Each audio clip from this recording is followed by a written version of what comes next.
Du coup, aujourd'hui, on est le 7 septembre. Je vous retrouve après quelques mois où j'ai rien posté parce que mon plan a complètement changé. Et du coup, pour les gens qui ne me connaissent pas, je suis Amélie. Je suis céramiste et en fait, j'ai fait le choix de vendre essentiellement sur les marchés ou sur des salons, etc.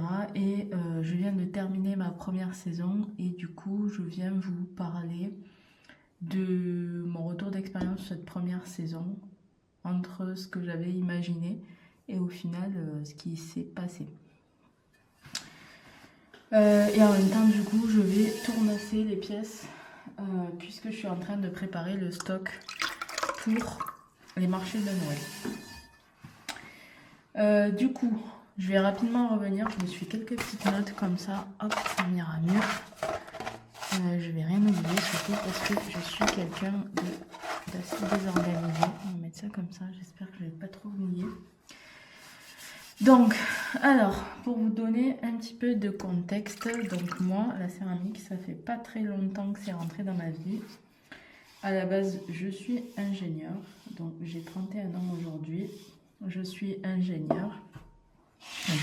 J'étais ingénieure, on va pas dire je suis.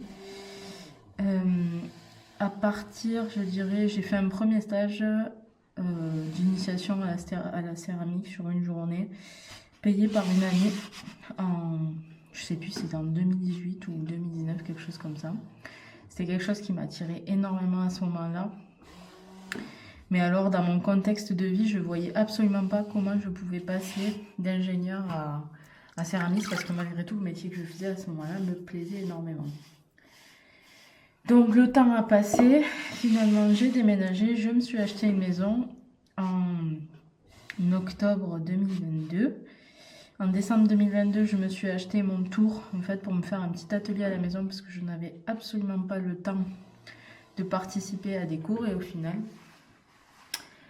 en été, donc juin 2023, j'ai monté ma société et j'ai décidé d'acheter tout le matériel qui me manquait pour monter mon petit atelier à la maison et j'avais pour projet professionnel de démissionner, enfin non pas de démissionner, de faire une rupture conventionnelle. Attendez, je cherche une ligne.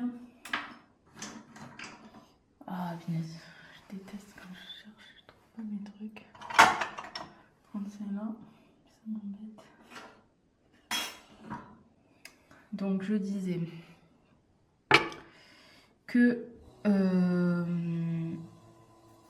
oui, j'avais pour projet professionnel du coup de faire une rupture conventionnelle et de pouvoir passer à mon compte en tant que céramiste parce que moi je sais pas faire les choses à moitié et que j'avais vraiment envie, j'ai pas d'enfant, j'ai beaucoup de liberté actuellement, donc j'avais envie de tenter cette expérience jusqu'au bout. Donc finalement en septembre 2024 j'ai démissionné pour faire on m'a refusé la rupture conventionnelle, du coup j'ai dû faire une démission pour création d'entreprise et pour formation, ce qui m'a permis du coup de toucher le chômage comme si j'avais fait une rupture conventionnelle parce que, qu'on se le dise, financièrement, je n'étais pas suffisamment à l'aise pour pouvoir me permettre de me lancer dans une nouvelle activité avec aucun revenu à côté. Donc en septembre 2024, je quitte, en courant plutôt octobre, je quitte mon emploi. Et comme j'avais pas du tout prévu de quitter les choses comme ça, j'ai mis longtemps à me lancer. Au final, qu'est-ce que j'ai fait? J'ai commencé par à suivre ma formation et je me suis dit quand même que j'allais lancer ma deuxième collection parce que oui, ce que j'ai oublié de vous dire, c'est que été 2023, je me suis lancée et à Noël 2023, j'ai fait ma toute première collection. À ce moment-là, je m'étais dit que je pouvais en fait allier les deux, boulot et salarié et faire à côté la céramique en vendant en vendant sur les réseaux. Ce qui n'était absolument pas le cas. Parce qu'en fait, les réseaux, ça demande énormément de travail. Plus la production, plus les envois, plus tout ce qui est à côté. Pour moi, c'est pas du tout quelque chose qui me convenait. Donc j'ai quand même fait un premier lancement à Noël 2023 qui a marché, mais sans plus. J'ai fait un deuxième lancement, du coup, une deuxième collection à Noël 2024. Mais j'avais pas été beaucoup sur les réseaux, c'était très compliqué parce que je venais à peine de démissionner, j'avais beaucoup à produire. Mon atelier, il n'était pas du tout fonctionnel pour pouvoir produire en grosse quantité, donc ça allait pas du tout. Donc au final, j'ai fait des travaux. Donc bien sûr, ça n'a pas marché à la hauteur de mes attentes. Et puis même moi, je voyais que ce quotidien-là, je me voyais pas le tenir très longtemps. Il y a quelque chose qui allait pas. Donc je m'étais dit, il faut absolument que je change et que je trouve une autre manière de travailler. Donc la première chose que j'ai faite, déjà, c'est que j'ai décidé de faire des travaux chez moi pour agrandir mon atelier. Donc c'est les premières vidéos que j'ai fait. Déplacer, agrandir mon atelier parce que j'avais dans l'idée, je l'ai toujours d'ailleurs, de donner des cours de tournage. Et surtout, pour produire en plus grosse quantité, il me fallait absolument des zones de stockage et en fait des zones prédéfinies de travail et d'arrêter de passer d'une table qui serve à la fois à émailler, à battre la terre, etc. Voilà, je voulais définir des postes beaucoup plus fixes dans mon atelier pour me permettre d'être beaucoup plus efficace dans tout ce que je fais. Donc ça a été fait entre, on va dire, jusqu'à mars 2025. Donc ça a duré le premier trimestre 2025. Après ça, j'ai lancé des cours. Alors j'ai lancé toute la com pour faire des cours et au final, j'ai eu que très peu de résultats. Je n'avais absolument pas repris la production à ce moment-là. Depuis le Noël, j'avais fait que quelques pièces. Et puis on m'a contacté par hasard pour faire un marché de créateurs dans un EHPAD, dans un village à côté de chez moi. J'avais absolument pas prévu à ce moment-là de faire de la vente en physique parce que il faut savoir que quand on fait de la céramique, entre les emballages pour le transport, la casse potentielle, les stands qu'il faut faire, etc., c'est très compliqué. C'est pas... sans négliger aucun métier, bien sûr. C'est pas comme si on avait un banc où on fait des bijoux et on a une table, un parasol et une nappe et voilà, on expose les choses. Et on peut tout mettre dans une petite voiture. Donc je m'étais dit, avec tout l'investissement financier que j'avais fait depuis le début, que là, il fallait que je rentre de l'argent avant d'investir pour pouvoir faire les marchés. Mais voilà, mai 2025, on me propose de faire un tout petit marché de créateurs. Il n'y a pas besoin d'amener quoi que ce soit. La personne, elle est très intéressée par la céramique, elle n'en a jamais eu. Donc, me voilà, avec ma voisine brodeuse, à accepter de faire ce marché qui durait qu'un après-midi. Au final, je me suis tellement régalée de rencontrer des gens, de pouvoir parler de mon travail, de rencontrer d'autres personnes qui faisaient... qui avaient le même quotidien que moi, que je me suis dit, en fait, pourquoi pas réaliser les marchés et tout. Et à ce moment-là, à peu près au même moment, je rencontre aussi une autre personne de mon village avec qui j'avais déjà un peu discuté, qui est relieur. Donc un relieur, c'est une personne qui fait des carnets à la main. Et du coup, lui, ça fait une dizaine d'années, il me parle de son parcours, ça fait une dizaine d'années, je crois, qui fait les marchés, qui ne vit que de ça.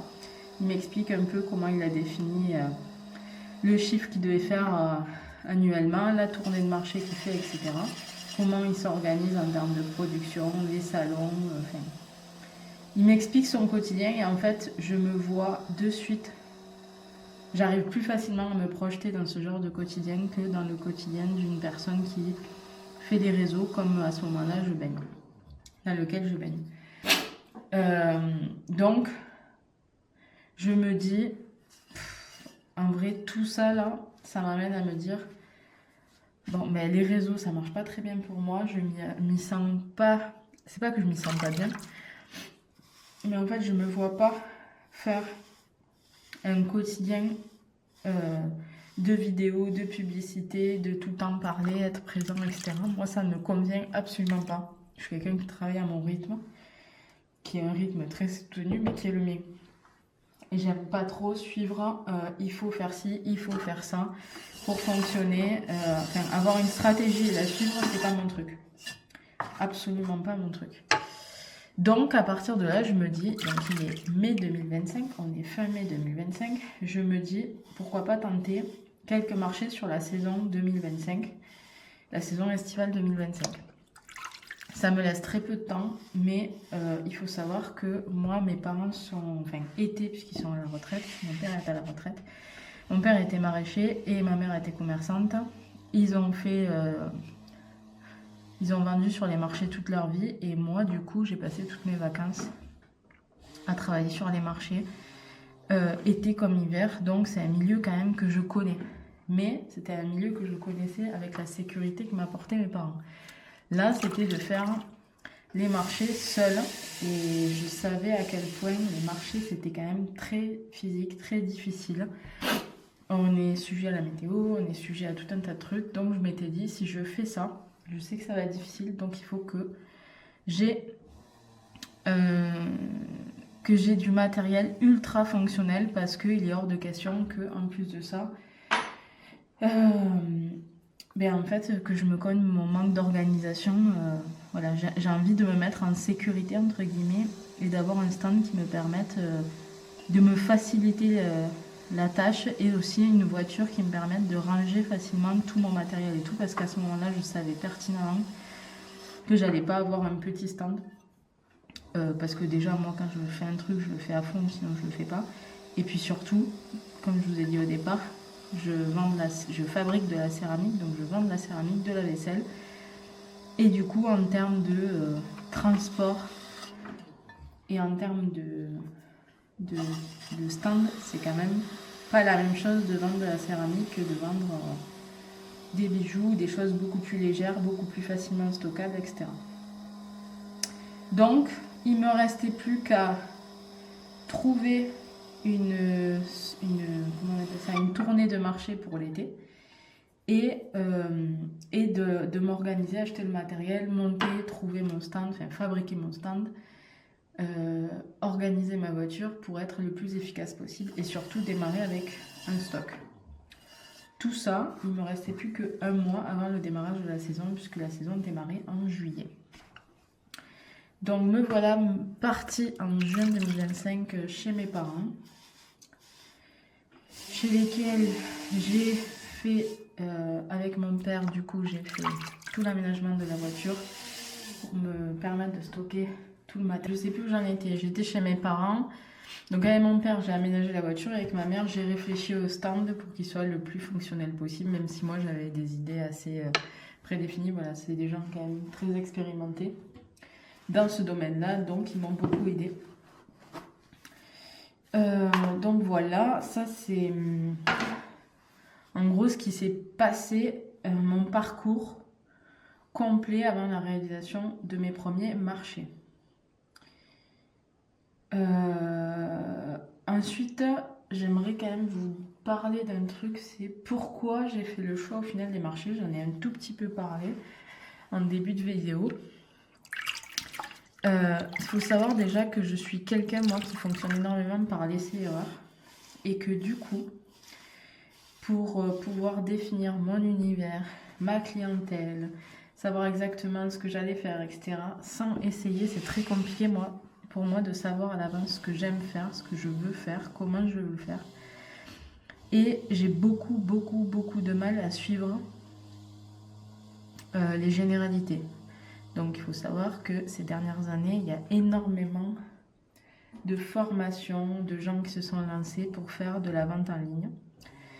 Et forcément, moi, ça m'a donné envie de faire la même chose. Sauf qu'au final, en le faisant, je me suis très vite rendu compte que oui, c'est super et tout. En fait, ce qui me plaisait, c'est vraiment d'avoir mon petit commerce, mon small business, quoi. Mais par contre, dans la manière de vendre, il y avait quelque chose qui ne m'allait pas, c'est qu'en fait, il y avait énormément de communication à faire. Mais quand je vous dis énormément, c'est que quand il faut poster quotidiennement, il faut penser à filmer en permanence, il faut penser aux vidéos qu'on va faire, donc il faut se créer des plannings de publication, monter les vidéos, produire, faire un site, faire les photos, être présent en permanence sur les réseaux parce que sinon les algorithmes ne suivent pas. Pour au final vendre un produit, donc en fait on a la répartition, production, enfin le travail pour lequel on est fait par rapport au temps passé, ben on se retrouve à faire 20% de production pour 80% des autres tâches. Pour moi, c'était trop, et c'était surtout trop... j'ai pas le mot, mais c'est trop... il y a trop de choses à prédéfinir à l'avance, et pour moi, c'est pas bon. C'est trop figé, c'est trop cadré.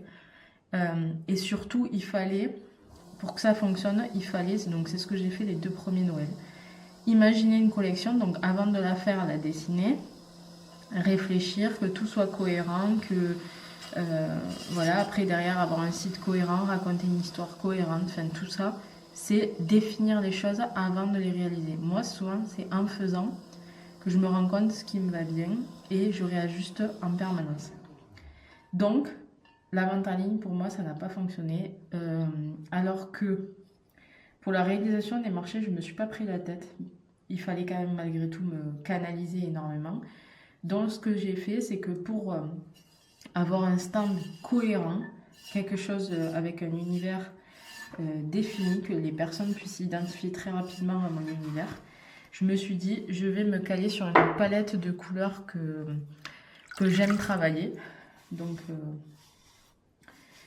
pour moi, c'était dans les tons bleu, vert d'eau, beige, marron, etc. Quelque chose de très doux, très naturel. Mais en même temps, coloré. Je voulais pas... Je voulais quelque chose quand même d'assez moderne parce qu'en céramique, on peut vite tomber dans la céramique traditionnelle.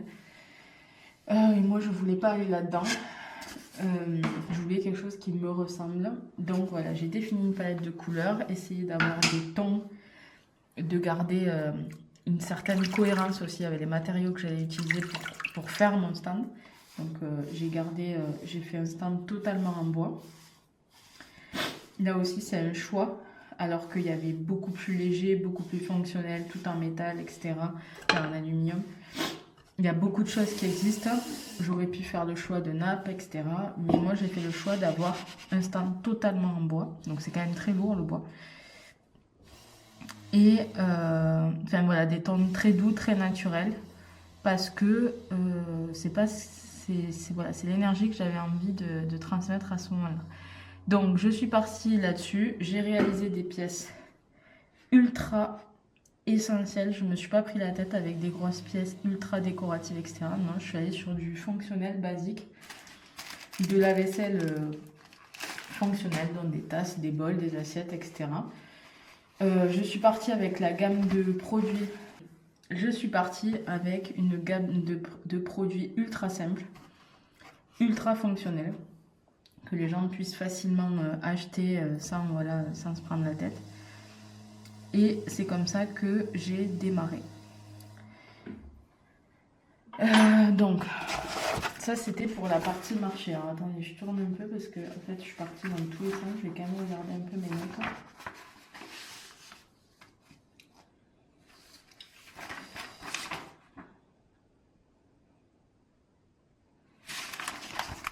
Ouais, ce que j'ai oublié de dire, c'est que en fait, j'ai démarré ultra simplement et j'ai affiné au fur et à mesure des marchés avec le retour des personnes ou même moi, mes envies, etc. Au début, je ne me suis pas pris la tête.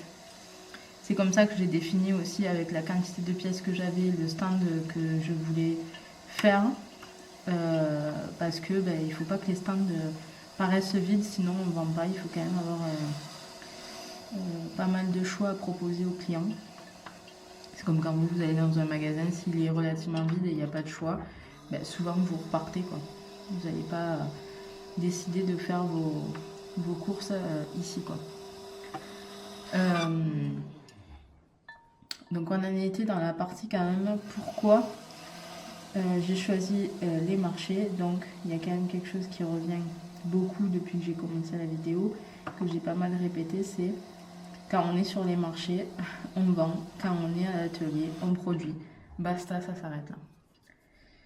Il y en a qui font le choix de cumuler les réseaux en étant sur les marchés pour faire de la vente en ligne, pour faire un plus à côté, enfin voilà, de développer un univers et que les gens puissent les suivre aussi sur les réseaux. Moi, ça n'a pas été le cas. Je me suis dit, on va se focaliser pour l'instant sur la vente en physique. Et puis, moi, je suis quelqu'un de spontané. J'ai envie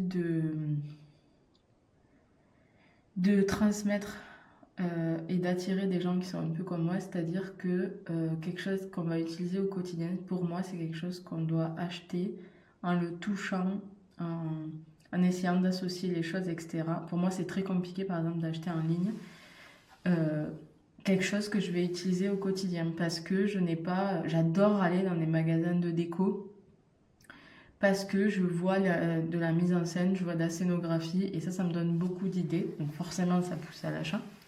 Mais c'est un achat qui est pour moi plus conscient dans le sens où c'est un certain prix, la céramique. Et on a quand même cet effet coup de cœur ou pas.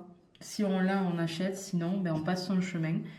Et voilà, moi je trouve que c'est une autre dynamique, l'achat en physique, que l'achat en ligne.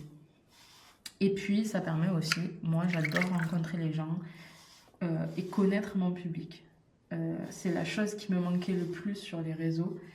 C'était, moi je suis quelqu'un qui réagit beaucoup à mon environnement. Et le fait de ne pas avoir d'environnement, déjà on est seul dans nos ateliers, ça m'a énormément bloqué pour canaliser ma créativité, pour canaliser tout ce que j'avais envie de faire, etc. Là, c'est brut. C'est on y va, on déballe, on a des retours directs sur les prix. On voit les clients qui sont intéressés, on voit la typologie de personnes qui est intéressée. Est-ce qu'il y a des enfants, est-ce qu'il n'y a pas des enfants, la tranche d'âge, la tranche de... comment on dit les... Oh mince, comment on dit les catégories sociales. Par exemple, j'ai fait des marchés artisanaux où il n'y avait que des artisans et des créateurs. Et j'ai fait des marchés tout public, c'était des marchés nocturnes où il y avait énormément de revendeurs. Bon, ben la clientèle, c'est pas du tout la même. Et du coup, ça c'est des vidéos que je ferai spécifiques sur ces sujets-là. Mais du coup, ça permet très rapidement de comprendre, ok, comment je vais fonctionner dans un marché où il y a plutôt du tout venant, c'est-à-dire qu'on va pouvoir rencontrer toute typologie de personnes, ou plutôt comment on va marcher sur, comment on va travailler sur un marché où les gens sont ultra intéressés par l'artisanat, ils ont un plus gros budget, et du coup, comment on se fait sa clientèle dans ce genre de marché. Donc c'est des dynamiques complètement différentes, c'est extrêmement intéressant aussi pour apprendre à se connaître et à savoir réellement ce qu'on veut. Est-ce qu'on veut vendre à un public très large, à un public moins large? Est-ce que ça nous intéresse de participer sur des événements longs, sur des événements courts, etc. Donc on a un retour direct et pour quelqu'un qui apprend par l'essai-erreur et qui apprend en réaction aux choses, c'est un environnement parfait. Donc moi, c'est quelque chose que je recommanderais si vous faites partie de ces gens-là comme moi. Donc voilà, j'ai fait le tour à peu près de ce que je voulais dire sur pourquoi la vente en ligne, pourquoi les marchés plutôt que la vente en ligne. Du coup, maintenant, je vais vous parler de mes objectifs de départ. Parce que moi, quand même, je reste une personne à objectif. Il y a une réalité physique qui est présente. Donc, il faut pouvoir en vivre d'ici quelques mois.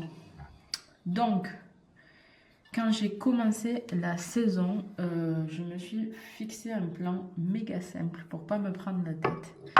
Je me suis dit, on va prendre une tournée de marché simple, donc aller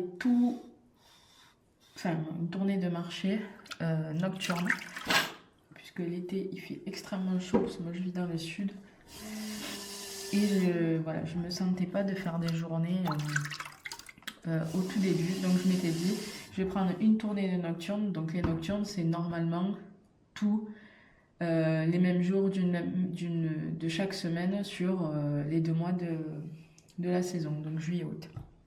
Donc j'ai trouvé un marché nocturne le mardi soir sur toute la saison, donc ça durait 9 marchés.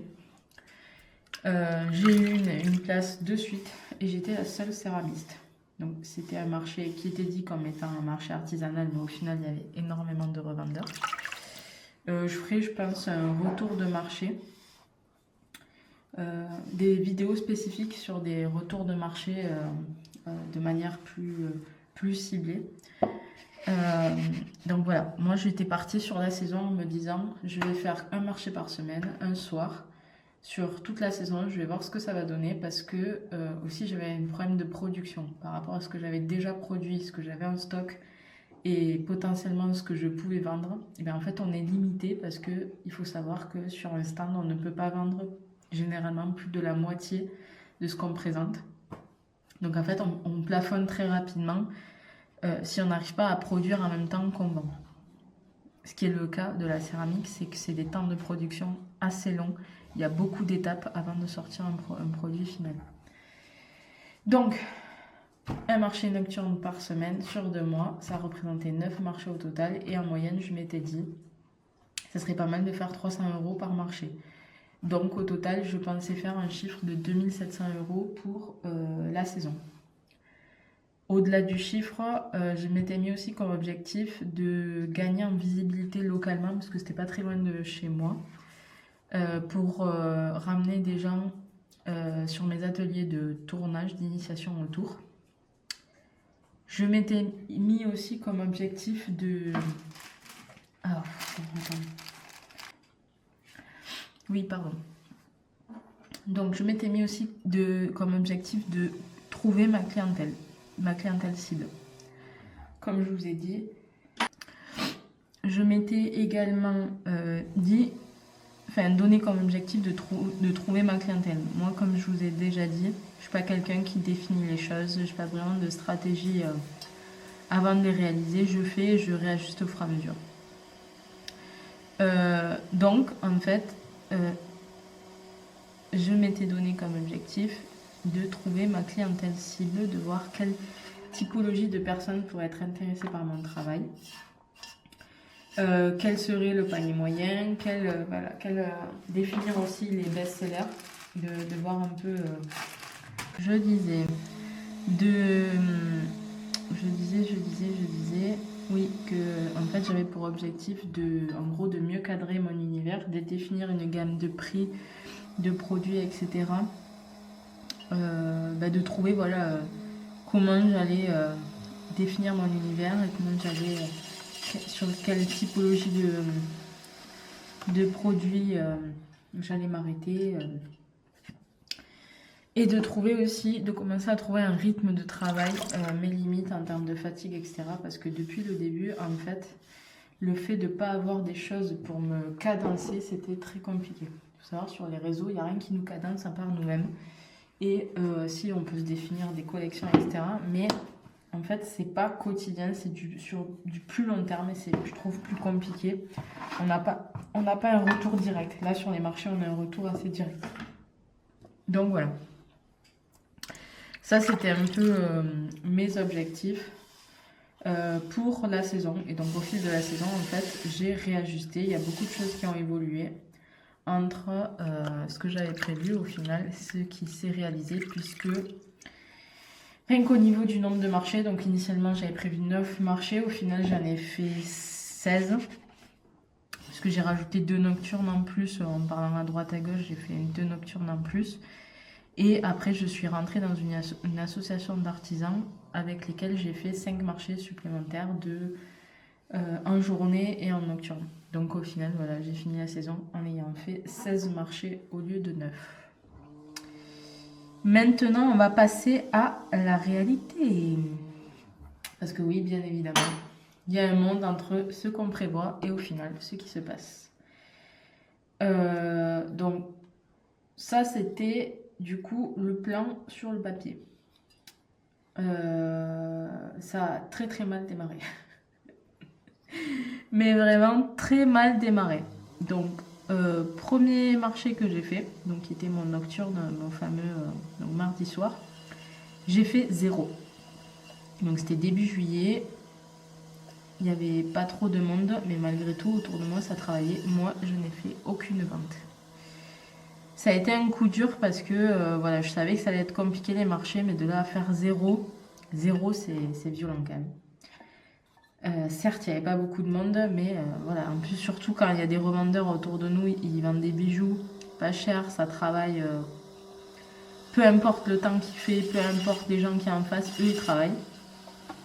Parce que voilà, c'est les petits cadeaux qu'on ramène de vacances, etc. Donc oui, il faut savoir que c'était un lieu assez touristique là où je suis allée malgré tout. Donc je pensais, enfin j'avais quand même des attentes assez fortes sur ce que j'allais faire, sur le résultat, quoi. Deuxième marché, toujours au même endroit, j'ai fait 34 euros. Donc voilà, coup dur à nouveau. Il y avait beaucoup plus de monde, mais malgré tout, entre les deux, j'ai fait énormément évoluer mon stand, ma manière de déballer, etc. J'ai continué de produire, c'est-à-dire que la première chose qui m'a sauté aux yeux, c'est que mon stand était extrêmement vide, le premier que j'ai fait. Et dans ma manière de déballer, les choix que j'avais faits et la place que j'ai eue, il fallait absolument que je reprenne ma manière de disposer mon stand. Parce que ça n'allait pas du tout à l'endroit à lequel... c'est quelque chose qu'on ne sait pas à l'avance, mais en fait, voilà, en fonction des places qu'on a, etc., du coup, il y a des manières de déballer qui sont plus ou moins... comment dire... efficaces. Donc, première chose, j'ai redéfini ma manière de déballer. Deuxième chose, j'ai mis beaucoup plus d'affichage. J'ai changé complètement l'affichage des prix et l'affichage de mes pièces. C'est-à-dire que les prix, je suis partie d'affiches avec des prix sur des affiches. Au final, à la fin, deuxième marché, j'ai mis des tout petits prix sur mes pièces.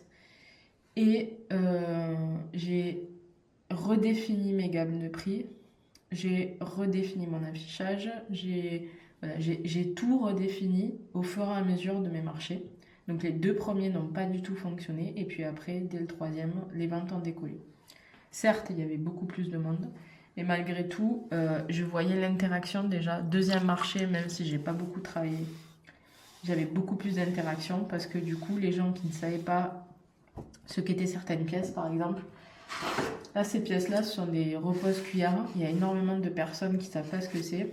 En fait, premier marché, je les exposais bêtement. Deuxième marché, j'ai fait une scénographie et j'ai expliqué ce que c'était, comment on pouvait l'utiliser, etc. Tout ça sur des affiches parce que, une fois de plus, en fait, il y a des personnes qui n'osent pas parler, poser des questions ou tout simplement qui sont étrangers, qui ne parlent pas notre langue. Donc en fait, le fait de faire des affiches visuel, mais avec aussi des inscriptions, ça permet aux personnes un peu plus timides, un peu plus réticentes, qui n'osent pas parler de suite, de quand même s'arrêter sur le stand parce qu'ils sont intéressés par ce qui est écrit, etc. Ça met des petits points d'accroche un peu partout. Après avoir changé voilà, très rapidement les affiches, la manière de déballer, etc. J'ai changé une autre chose, c'est que j'ai très rapidement mis un concept de gamme de prix pour augmenter le panier moyen. Parce qu'en fait, je me suis rendu compte que ma clientèle cible, elle était très peu présente sur les marchés sur lesquels j'allais être tout l'été. Donc, comme je vous ai dit, c'était un marché nocturne avec beaucoup de revendeurs. Du coup, il y a très peu de personnes qui étaient habituées à l'artisanat. Donc mes clients à cet endroit-là, c'était essentiellement des étrangers, puisque les locaux, on va dire les Français, c'était des Français avec un budget très limité que j'avais en face. Donc ça ne pouvait absolument pas être ma clientèle. Donc en fait, ce que j'ai fait, c'est que j'ai défini un concept pour pouvoir augmenter mon panier moyen. Donc c'était 2 pièces achetées, la 3e offerte. Bien sûr, je n'ai pas offert mon travail, je n'ai pas vendu à perte, j'ai juste revu très rapidement. Donc du coup, j'ai défini un concept de 2 pièces achetées, la 3e offerte, sans dégrader, sans vendre à perte, sans négliger mon travail, pour augmenter le panier moyen. Donc du coup, ce que j'ai fait, c'est que j'ai fait des pièces plus simples, avec moins de détails. Et j'ai commencé à faire, moi qui faisais de la pièce presque unique, j'ai commencé à faire de la petite série. Ce qui m'a permis d'augmenter les cadences de production pour réduire un peu le prix, et proposer en tout cas cette offre. Je n'ai pas réduit le prix. En gros, j'ai 3 gammes de prix. Des pièces à 18 €, 24 €, 30 €. Et à chaque fois, c'est 2 pièces achetées, la 3e offerte. Ce qui fait qu'au final, ça fait un prix à l'unité de 12 €, 16 € et 20 €. Et dans ces prix-là, avec la quantité de production que je fais par semaine, c'est largement rentable pour moi. Mais ça, je ferai une vidéo dédiée à ce genre de choses, à comment j'ai défini mes prix, pour vous expliquer un peu, parce que là, pareil, j'ai changé complètement ma stratégie entre le début, quand je travaillais sur les réseaux, au démarrage où j'ai lancé mes premières collections sur les réseaux, et au final, là où j'en suis aujourd'hui et ce que je vais continuer à proposer pour les prochaines saisons. Donc voilà, ce concept, ça m'a permis du coup d'augmenter très rapidement le panier moyen. Donc je suis passée à des personnes qui achetaient seulement une pièce à des personnes qui, en moyenne, m'achètent entre 3 et 6 pièces. Et grosso modo, je suis passée d'un panier moyen à 12 € à un panier moyen à 36 €. Entre 30 et 50 €. Donc en fait, ça me permet avec beaucoup moins de clients de faire des chiffres qui rentrent dans mes objectifs. Donc, au global, maintenant, parce que l'argent, les gens sont très intéressés par l'argent, et moi aussi, j'adore regarder des vidéos où on parle d'argent, parce que je trouve qu'en France, on a encore des difficultés avec ça. Beaucoup de choses sont tabous par rapport à d'autres pays. Donc, au total, sur la saison, en moyenne, sur les 16 marchés que j'ai fait, par rapport au chiffre total de ma saison, j'ai fait 270 € par marché. Donc en fait, c'est pas vraiment la réalité. Comme je vous ai dit, j'ai démarré très mal. J'ai fait des très gros marchés et j'ai fait des très mauvais marchés. C'est une moyenne. Donc en moyenne, je suis à 270 €. Donc je suis légèrement en dessous de mon objectif initial. Sauf que sur le chiffre global, j'ai quand même fait...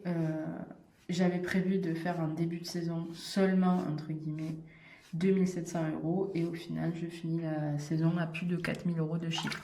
De chiffres, pas de bénéfices, attention. Hein.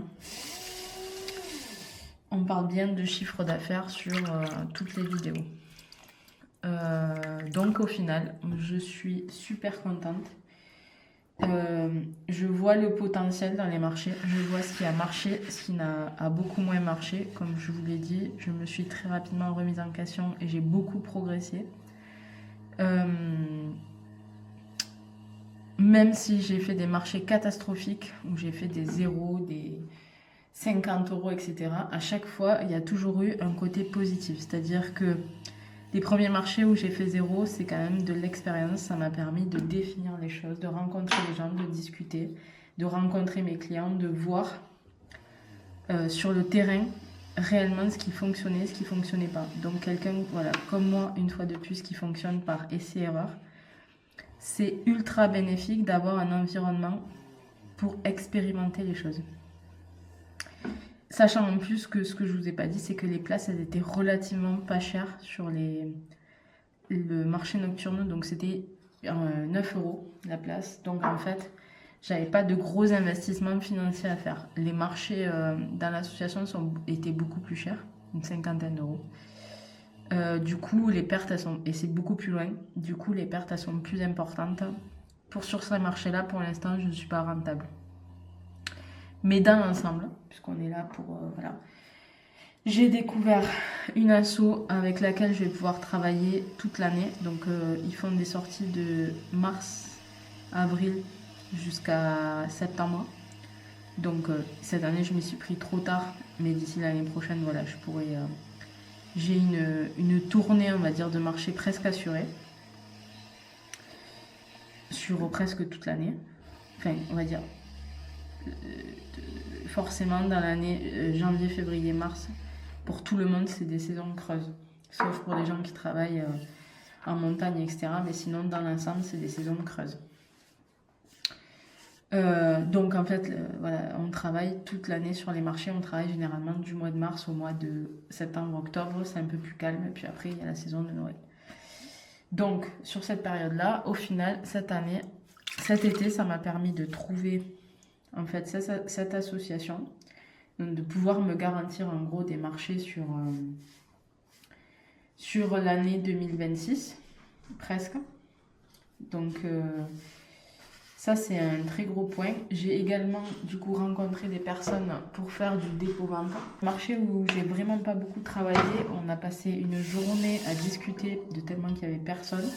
Du coup j'ai rencontré une exposante qui avait aussi une boutique de créateurs et du coup qui m'a proposé de venir exposer. Donc c'est un contrat que je vais démarrer là au mois d'octobre. D'ailleurs je vous ferai une vidéo sur comment j'ai calculé la rentabilité potentielle, etc. Pourquoi j'y vais, enfin voilà, je pourrais vous faire une vidéo là-dessus.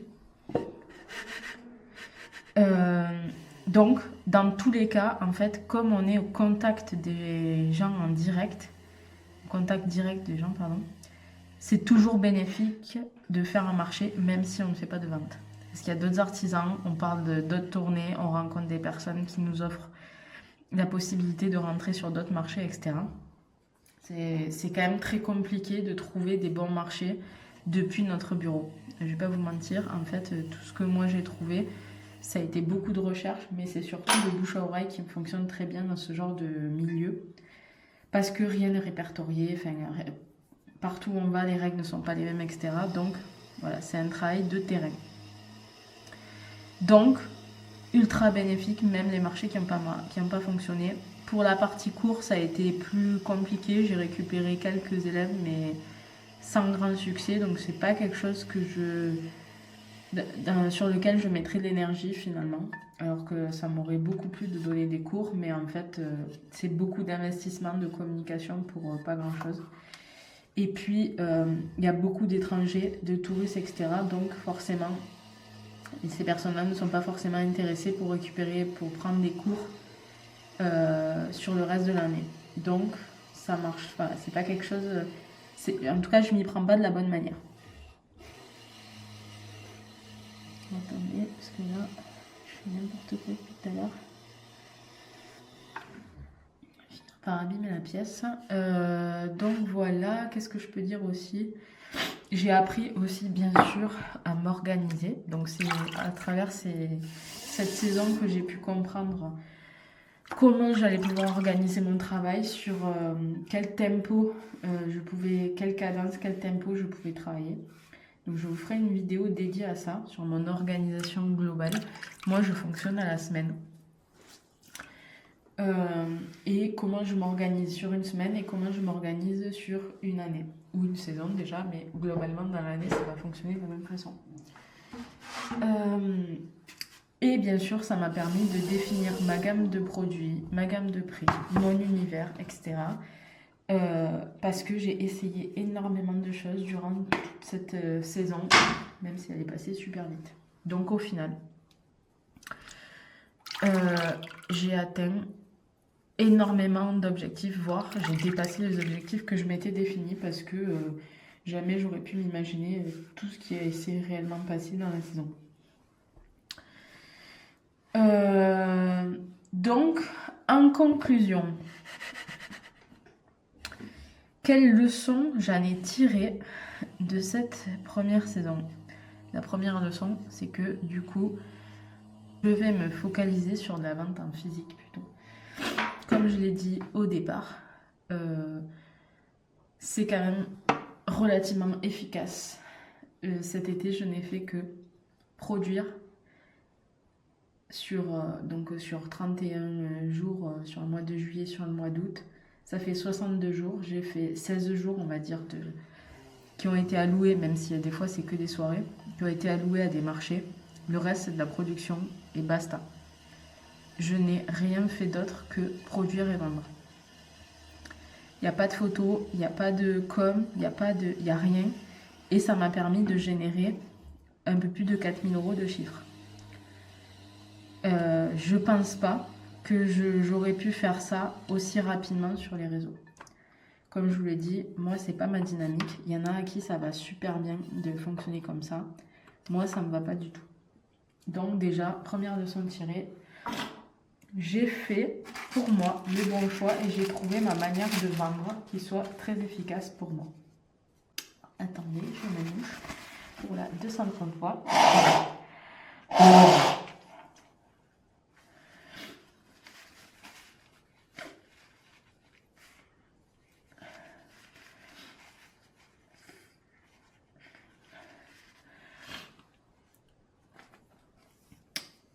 Deuxième leçon. La deuxième leçon, c'est ok de rater. C'est même bénéfique.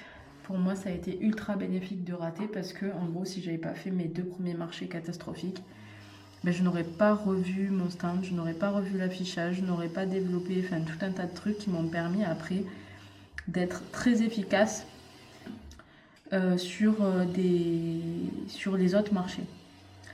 Donc, en fait, il n'y a pas vraiment de ratés. Il y a des ratés financiers, certes, mais en fait, on gagne toujours quelque chose à faire des marchés. Troisième leçon, c'est j'ai découvert l'importance de la scénographie et de l'affichage sur un stand. C'est quelque chose que j'avais un peu négligé au départ, mais je savais à quel point ça avait son importance. Mais en fait, moi, je ne me suis pas focalisée sur ça au tout début. Sauf sur la partie cohérence, mon stand de très loin, très rapidement, on peut le reconnaître de par, je n'ai pas les mêmes tables, j'ai un stand tout en bois, fait à la main, réfléchi, voilà, il n'y a pas de stand qui peut ressembler au mien, sauf bien sûr si volontairement on vient le copier. Mais sinon, en fait, il est très facilement reconnaissable de par le choix des couleurs et de par le choix des matériaux et des aménagements que j'ai fait. Et ça fait toute la différence parce que tout le long de la saison, s'il y a bien un compliment que j'ai reçu, c'est votre stand est super cohérent, c'est super agréable, les couleurs sont douces. En fait, ça donne énormément envie d'acheter aux gens. Et les affichages ont permis aussi d'augmenter la lisibilité de mon stand, c'est-à-dire que quand les personnes arrivent sur mon stand, elles ne sont pas perdues, elles ont tout un tas d'indications si jamais elles ne veulent pas de suite poser des questions. Mais j'ai mis des petits écriteaux, des petites affiches, des petits trucs, voilà, pour leur dire quelles sont ces pièces, à quoi elles servent, etc. pour que les personnes qui sont moins habituées à voir ce genre de pièces soient quand même, soient pas perdues en arrivant sur mon stand et puissent évoluer de manière autonome sans avoir à me poser 10 000 questions pour les personnes qui sont les plus timides. Donc ça, il faut absolument pas sous-estimer le côté scénographie, cohérence. Il faut en fait que très rapidement, de très loin, les personnes elles puissent être interpellées par votre univers. Mais ça, pareil, je pourrais faire des vidéos spécifiques pour vous montrer un peu plus mon stand. Là, c'est vraiment une vidéo blabla, on va dire.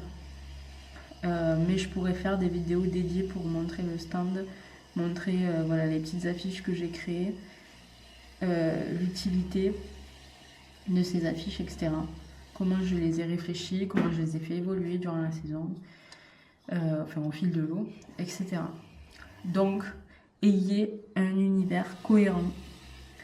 Moi, mon univers, je le connaissais pas. Je sais toujours pas bien décrire mon travail. En tout cas, ce qui est sûr, c'est que ce que j'ai fait, c'est que je me suis canalisée, je me suis cantonnée à une gamme de couleurs, à des matériaux ultra naturels.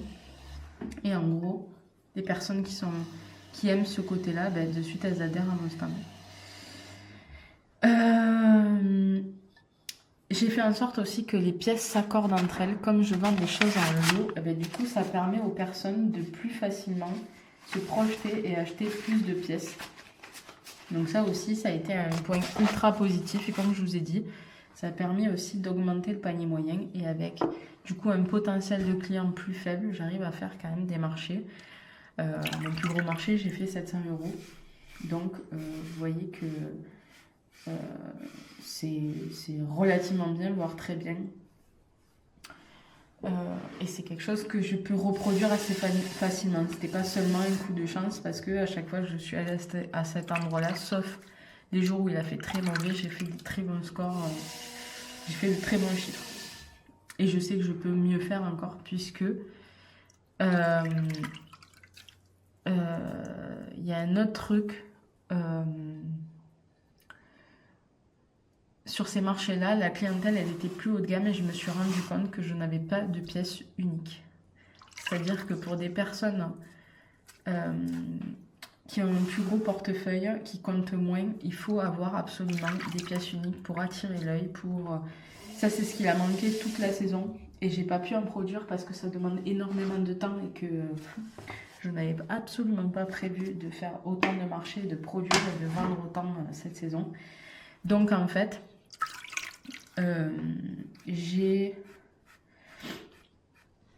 pour l'année prochaine, il faut absolument que je développe ma gamme de produits et que j'ai à la fois de la petite série, mais à la fois des pièces uniques pour pouvoir aussi faire des marchés qui sont plus des marchés d'art ou d'artistes que des marchés artisans.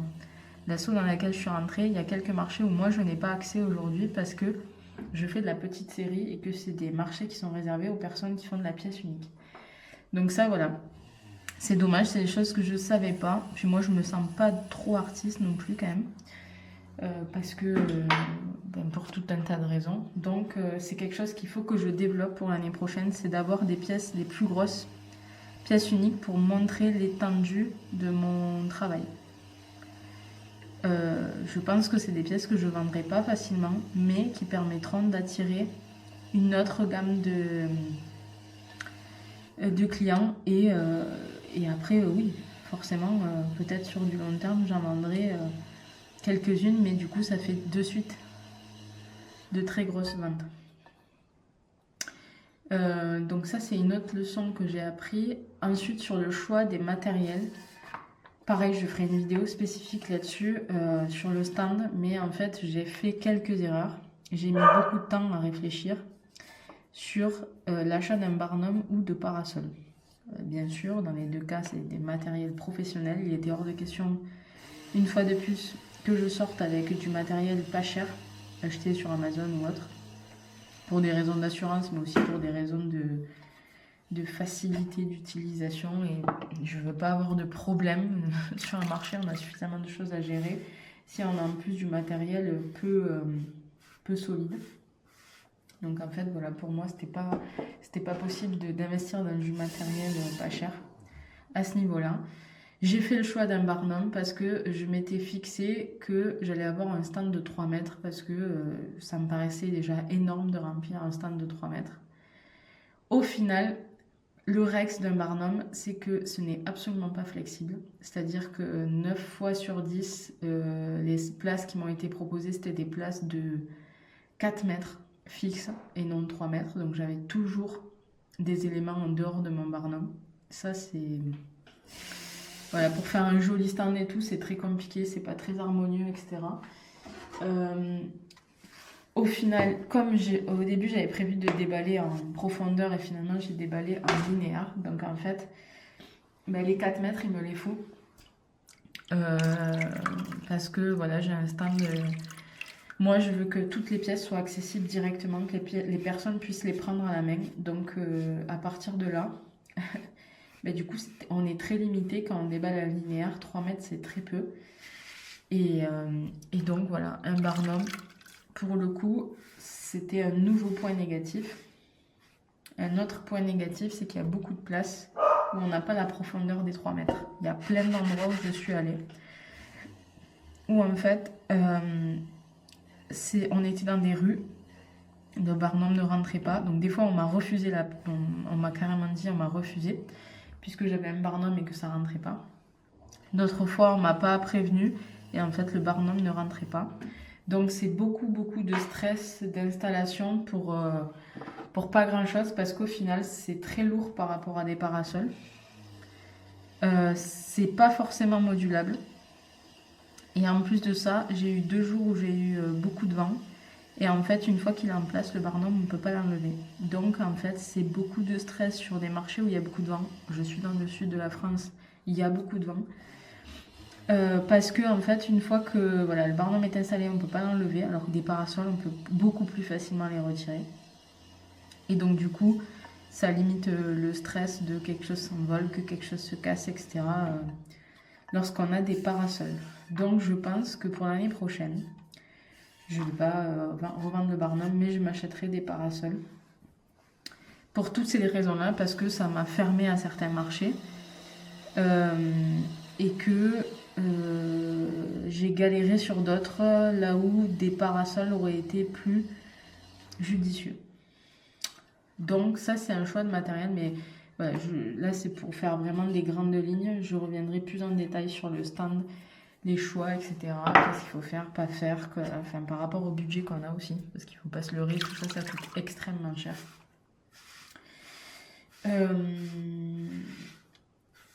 Voilà, qu'est-ce qui me reste en leçon? Se fier à sa propre expérience. Je m'étais noté exactement parce qu'en fait, il m'est arrivé très souvent d'entendre des personnes à ce marché, ça ne fonctionne pas, machin, moi j'ai jamais rien fait et tout. Et au final, moi, mais j'ai cartonné. Et à d'autres endroits, on m'a dit tu devrais faire ça. Et en fait, j'ai pas du tout travaillé. Donc, à un moment donné, il faut écouter, mais il faut surtout se fier à sa propre expérience, connaître sa clientèle, connaître, voir un peu quelle typologie de marché fonctionne pour nous. Par exemple, si, je sais pas moi, si vous avez besoin de vendre à des enfants, c'est sûr que les marchés d'artisans, vous n'arriverez pas à vendre parce qu'il y a très peu d'enfants dans les marchés artisans. Et à contrario, moi qui n'ai pas forcément besoin d'enfants, les endroits où il y a beaucoup d'attractions, où c'est beaucoup, où il y a beaucoup d'enfants, où il y a beaucoup de ventes pour les enfants, ben moi je travaille pas du tout parce que les parents qui ont besoin de se poser pour réfléchir à un achat, on va dire plus complexe, c'est pas un bracelet qu'ils achètent quoi. Ben, du coup, ils n'ont jamais le temps parce que les enfants les tirent vers d'autres stands, vers des choses, des stands de nourriture par exemple, des stands d'attractions, etc. Donc moi, ces endroits-là, je sais que c'est pas des endroits qui fonctionnent pour moi. Donc en fait, il faut essayer, voir ce qui fonctionne pas, et après se fier du coup à son expérience. Mais c'est en faisant qu'on y arrivera. Donc il ne faut pas hésiter à faire des choses très diversifiées. Moi, c'est ce que j'ai fait. J'avais beaucoup d'a priori, par exemple, sur les nocturnes. Et au final, c'est là où je me régale le plus parce qu'en fait, c'est ultra efficace. Les nocturnes, on travaille sur 2 heures de temps. Sur l'été, c'est extrêmement bien parce qu'il fait super chaud l'été. Donc de sortir le soir, c'est quand même super agréable. Et surtout, en termes d'organisation pour à côté, c'est quand même mieux parce que on ne perd pas notre journée complète. Parce qu'il faut savoir que sur les marchés, on a quand même beaucoup de temps à rien faire et à attendre. Donc, ça, voilà, c'est un truc que je savais pas. Enfin, je savais pas si ça allait vraiment être fait pour moi ou pas, parce que moi, je suis pas quelqu'un de la nuit, je suis pas quelqu'un du soir. Et au final, je me suis rendu compte que les nocturnes, c'était super, quoi. Et ça m'allait extrêmement bien, même pour mon organisation personnelle, de vie personnelle. Voilà.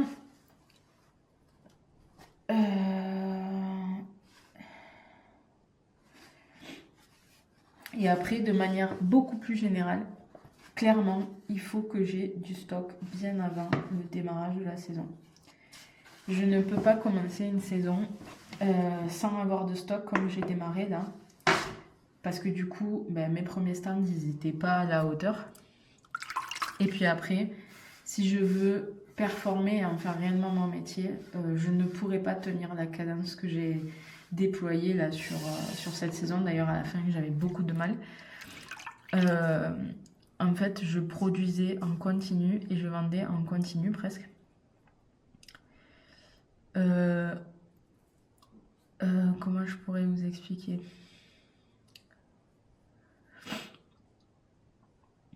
En fait, pour l'année prochaine, je pensais réellement faire par rapport à ma cadence de travail là, de cet été. Je pense que je peux faire jusqu'à 3 marchés par semaine. C'est largement faisable. La seule condition, c'est qu'il faut absolument que j'ai du stock, mais beaucoup de stock d'avance. Je vous expliquerai sur une vidéo comment je vais faire, puisque là, je suis en train de préparer ma saison de Noël.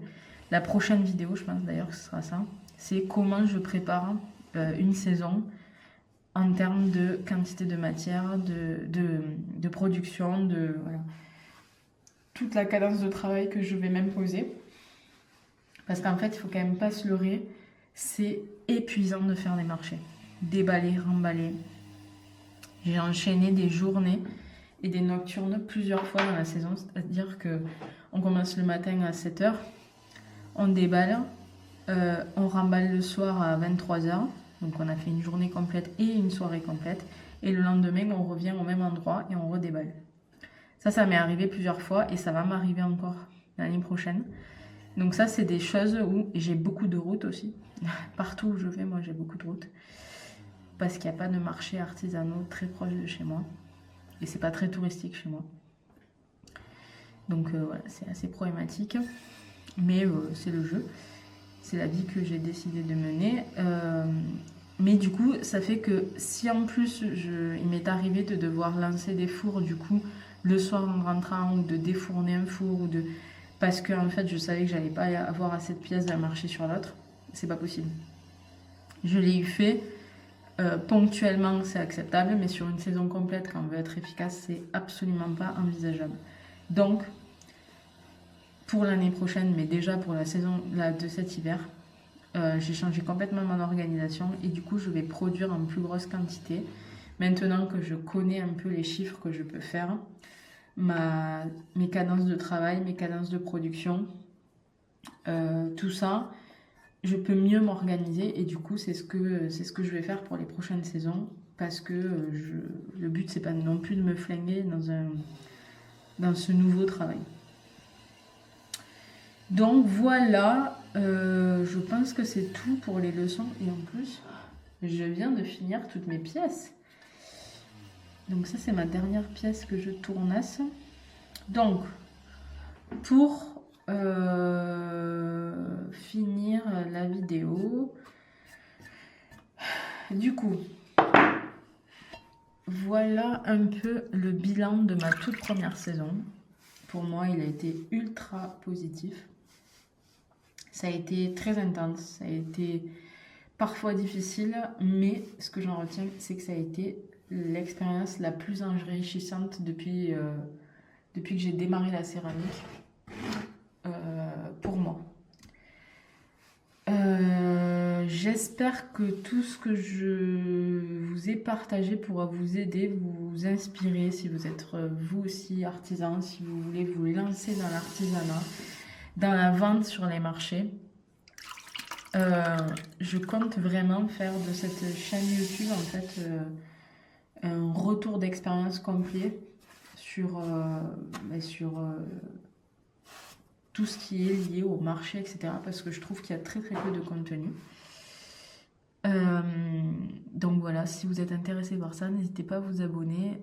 Je vais essayer de faire une vidéo par semaine. La prochaine vidéo sera consacrée à l'organisation du coup de ma saison de Noël. Comment je définis mes objectifs, le nombre de marchés que j'espère faire, en tout cas sur lesquels je vais m'inscrire. Comment je calcule la quantité de pièces que je vais devoir faire, comment je calcule mon chiffre d'affaires, les frais associés et comment je planifie toute ma production. Donc voilà. Si vous voulez du coup découvrir tout ça, je vous conseille du coup de me suivre, de vous abonner pour ne rien manquer et surtout n'hésitez pas à me laisser des commentaires. J'adore échanger avec d'autres personnes, enfin avec des gens qui sont tout simplement intéressés par l'artisanat, par si vous avez des questions que vous voulez vous lancer, ou si vous avez aussi des idées de vidéos pas des idées, mais des choses que vous voudriez voir en vidéo, n'hésitez pas à les mettre en commentaire.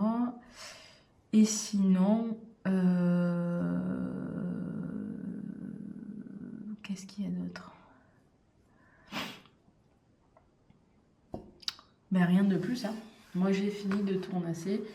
Merci d'avoir regardé cette vidéo. Je vous dis à très vite pour la prochaine vidéo et d'ici là,